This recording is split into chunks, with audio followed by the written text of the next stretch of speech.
और मैं ये आपको बताऊं, ये जितने डिजिटल बंदर है ना इस वक्त, जो इस वक्त इंडिया का साथ दे रहे हैं, यूट्यूबर्स और अपने आप को सहाफी कहते हैं, ये पाकिस्तान के साथ गद्दारी कर रहे हैं। उस जमाने में सारी अपोजिशन खड़ी हो गई थी गवर्नमेंट के साथ। आज भी अपोजिशन अपने बयानात के हद तक तो पाकिस्तान की फौज और गवर्नमेंट के साथ खड़ी है, लेकिन जो इनके फ्रंटमैन सहाफी है ना, जो बयानियां बनाते हैं, ठीक है, उनमें एक जो सबसे बड़ा वो एक झूठा इंसान है, मैं तो यकीन करें उसकी वीडियोस भी नहीं देखता, क्योंकि मुझसे इतना झूठ सुने नहीं जाता। दाढ़ी रख के वो झूठ बोलता है, मजहबी शक्ल इख्तियार करके। वो हमारे एक भाई हैं यूएसए में, हालांकि उनकी भी हमदर्दियां जो उसी जमात के साथ है, बासिर नदीम साहब, उन्होंने एक व्लॉग बनाया, तो मैंने मजबूरन उसमें जब उसके क्लिप देखे उस भगोड़े के, वो भगोड़ा मैं इस लिहाज से कह रहा हूं कि मुझसे भागा हुआ है, मेरे पे इल्जाम लगा के भाग गया था, मैं उसके पीछे पहुंचा, उसकी सारी शर्तें मानी है कि पुरानी वीडियोस में बात कर ले, वो अभी तक भगोड़ा है। पाकिस्तान से जो भगोड़ा है मैं उसकी बात नहीं कर रहा, वो उसका और पाकिस्तान का मामला है, मुझसे भगोड़ा हुआ है।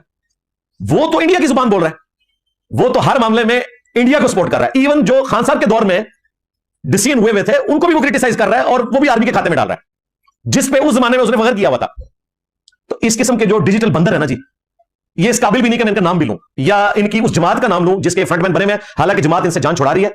और मैं आपको बताऊं, ये अपने लीडर के लिए ज्यादा मुश्किलात खड़ी कर रहे हैं, क्योंकि इस मुश्किल वक्त में पाकिस्तान तो इंशाल्लाह निकल जाएगा इस मुश्किल से। हाँ, ये ज़हन में रखिएगा, मोदी तो पाकिस्तान के काबू नहीं आएगा, वो वहां पे बैठा हुआ है, वो वैसे ही भाग जाएगा। काबू तुम लोगों ने आना है, ये ज़हन में रखना। जो आज पाकिस्तान के साथ इस तरह की गद्दारी कर रहे हो ना, और सिर्फ एक अपने लीडर की मोहब्बत में, उस लीडर को भी नहीं पता होगा कि तुम्हारी मोहब्बत में ये क्या कुछ कर रहे हैं। जिस तरह हजरत अली की मोहब्बत में गुरूर करके अब्दुल्ला इब्न सबा ने एक गलत अकीदा उनकी तरफ मंसूब किया, और बाद में हजरत अली ने ही अब्दुल्ला इब्न सबा को कत्ल करवाया था, उस गाली को जो अली अल्लाह कहता था, नाउजुबिल्लाह।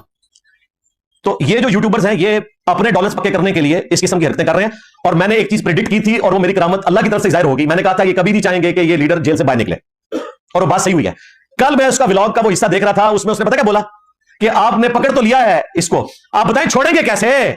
वो बार बार जुमले को रिपीट कर रहा है कि अगर इसको छोड़ेंगे तो ये फिर फौज को नहीं छोड़ेगा, अपोजिशन को नहीं छोड़ेगा, और वो बार बार धमकी लगा रहा है पाकिस्तान की फौज को और बाकी पॉलिटिकल जमातों को कि तुमने इसको अंदर तो किया है, लेकिन बताओ छोड़ोगे कैसे। जब छोड़ोगे ये तुम्हें नहीं छोड़ेगा, इसका मतलब पता क्या है कि ना छोड़ना इन्हों। हाँ, तो और क्या मतलब है।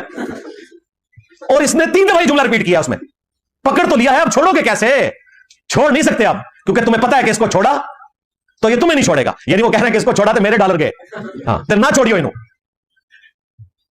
और एक और वो जो एक जिसकी सांस ही बंद हुई थी, उसके हाथ में मैंने वीडियो बनाई थी उस जमाने में, ठीक है, जो पंजाबी में व्लॉग करता है ना, उर्दू ठीक आती है ना पंजाबी, पंजाबी तो चले थोड़ी सही बोल लेता है। तो वो भी नहीं चाहेगा कि उसके डॉलर्स खत्म हो, ये सब चाहेंगे कि लीडर अंदर रहे, हमारे डॉलर्स पक्के रहे। तो ये तो हरकतें करके साइड पे हो जाएंगे। तकलीफ आज एक बंदे ही काट रहा है, उसकी बीवी काट रही है, वो 2 ही जेल में, बाकी सारे बाहर है।